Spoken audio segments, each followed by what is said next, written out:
Well, praise God, I've been saved almost 2 years now, Danny. And before I got saved, I was Catholic.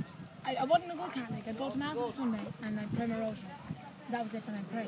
And I'd pray to everyone, but I'd go to my Auntie Johanna and she'd make me like do Novena the next 9 days and 8 days and all that. So I thought that was it, that's all I needed. And I used to be made go to Mass. I didn't even want to go to Mass. So basically I was not, and I went as the name of a Catholic. And there's most young people out there say they're Catholics and they were like me. They just thought they were. I knew of God, but I didn't know God. And I didn't know, because Sheridan traditions are so in a bond. They don't mix out with anybody else that isn't Sheridan. So I didn't even know what a Christian was. Because we know Sheridan people, Christians, and country people, to them we are travellers. They don't even want to be around us. So, and anytime I'd meet somebody in the street, like I've often seen people like country people that try to stop and talk to you on the street, and I just keep walking. But my uncle went to the first, no, Smurf got saved, and then my uncle went to church and he got saved. So for him, my granny said, we'll leave him just come out and have meetings for the sake of my uncle, just keep him happy. We thought it was a phrase he was going through, and we didn't even like Smurf because he got saved. So they came out and he started having meetings. So the first meeting I went left go to. But the second one I heard that he was a really good singer going. It was Felix Connors was going singing. And I said, I'm only going to go, I said, listen to him sing. I didn't know what a Christian was, I didn't know that they were going to be preaching, I didn't know what was going to go on. So I went and I sat down the very front of the little hall room, the meeting. And he started singing, and after singing was over, he started preaching. I was ashamed then to get up and walk away, so I sat and I listened. But I enjoyed every bit of it, and I knew he was reading from the Bible. And I tried reading the Bible once before that, and I didn't understand a word. It was just like a big owl book. But when he read it, it made so much sense. And it was so real, I thought he was lying. So Felix was giving out Bibles, and I said, give me one then. Because I thought the way he was reading it, the way I read it before, was different.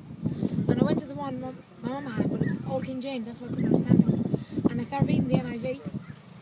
And I understood bits of it. I thought it was like stories, and I was enjoying reading it. But I didn't know it was God had a calling on my life, and he wanted me to serve him. And that's why I was enjoying it.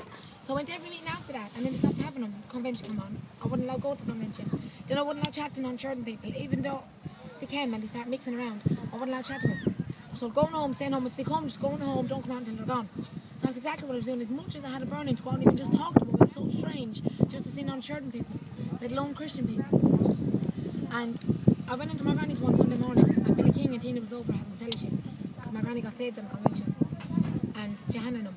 So it was a couple of weeks after. And I was just in there chatting. He didn't talk about God, he didn't try to testify me, it was just an ordinary chat. And I couldn't understand how much peace this man had. I didn't understand what it was actually. Now I know it was a peace. And I said to Johanna said, what would that man have? She started laughing. She said, what? I said, I don't know. I said, but whatever it is, I said, I want it. She said, don't know when Maryanne said you're going to get Dad's gift for life to Jesus. So he went out in the car and she had his number, and I rang him up and I asked him to leave him to the sinner's prayer. And he said to me, I'll see you soon. I said, please don't tell nobody. I said, that I'm a Christian. I said, Johanna will know and my family will know. I said, but don't tell nobody else. I said, because it caused a big thing. And I said, my life will be ruined as a Sheridan. My life would have been ruined. But we shifted away, and I grew in God then. I thought she was an eye for church, and I grew stronger in God. And everyone found out. And I just told everyone, and then you asked me, are you one of these hallelujahs and praise the Lord? I was over the moon to say yeah. I wanted to jump up and down and keep saying yes I am. And then I wanted to keep talking about God, so I couldn't keep it a secret. Because what God done, it was shocking. And a girl came around, and a boy, and they were having an argument. And they did a big row, and they said bad words. It's about 2 weeks after I was saved, they said really bad words. And it cut me like a knife. Now, I'd say bad words if I was upset. I didn't understand. It was like I was different. And there wasn't around these people. I couldn't agree with them.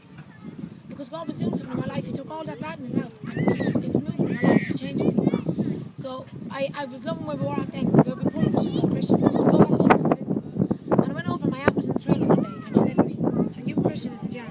She said, what are you going to do when you're married? She said, how are you going to go to the pub with the women? Or she said, with the women and men or your husband and drink or anything. I said, I'm 16. I said, I've never drank. And I said, I'm not planning on drinking. I said, I won't drink. And she said, but what about, she said, when all the girls and all the women just going to nightclubs and whatever, even if you don't drink, you can't be in them places.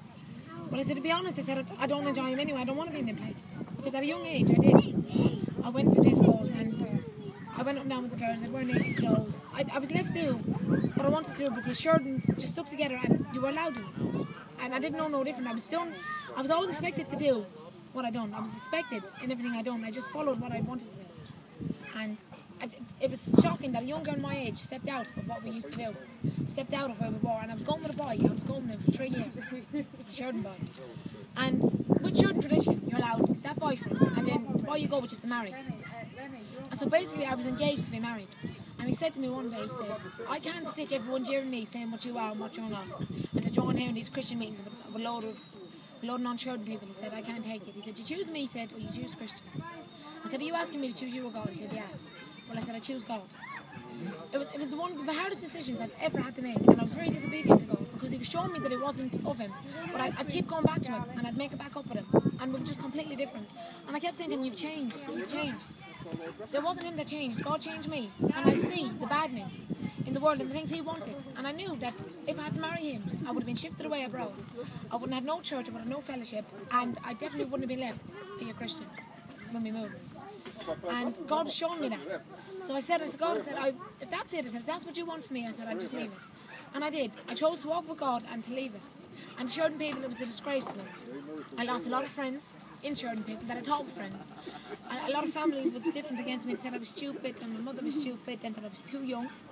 But they've never ever told me that I was too young to go to discos or parties. They never told me I was too young to wear naked clothes. Or get in a taxi with a lot of girls and go on. I wasn't too young to go with a boy. I went when I was 14. And I was 16 and I was planning on marrying him. I wasn't too young to do that. They never made me sit down and think of that. And they kept saying, think about your life, Maryanne. Think about your life. Your life's going to be ruined. That's the end of your life. And it was playing in my mind. But even though all that was going on, and everybody was against me, except from the 4 Christians at the time who saved over war, 5 Christians of certain people. Everybody was against me. But I was so happy. I was so happy. I had what they didn't have. And I couldn't explain how to explain to them. I said, no, why did you do it? I can't explain. Even now I can't explain. I had a peace that passes all understanding. I was happy even when everyone was sad. When everything was going wrong and everybody was against me, I was happy. Because I had Jesus. And from that, even now, people have said to Maryanne, yeah, I know it's right. I know it's right, but I need money. I need to earn money. I haven't got all fancy things. We haven't got big houses. We haven't got big cars. But I'm one of the richest people on this field. And there's about over 2,000 people on this field. Because I have Jesus. Not that I have money, I have Amen. Jesus. And money can't buy you. It can't buy your way out of hell and it can't buy your way into heaven. And people says, Maryanne, but I'm too young, I have the rest of my life to live. I know people that died at 16, I know people that died at 15, I know children that died at 3 and 4 years of age. So you haven't got the rest of your life to live, you're not even promised tomorrow. And I got saved at 16. And if I had my way, I was always mature. If I had my way and I knew about it, I would have been saved at 12. Because what I have now, I've never ever found in the world. I've done everything as a young girl can do. There's nothing else that a young travelling girl can do, only what I've done. And I promise you, it's the best decision that I've ever made. And if there's anybody out there, young or not, you're never too young, you're never too old. But you can't be too old. Praise Jesus.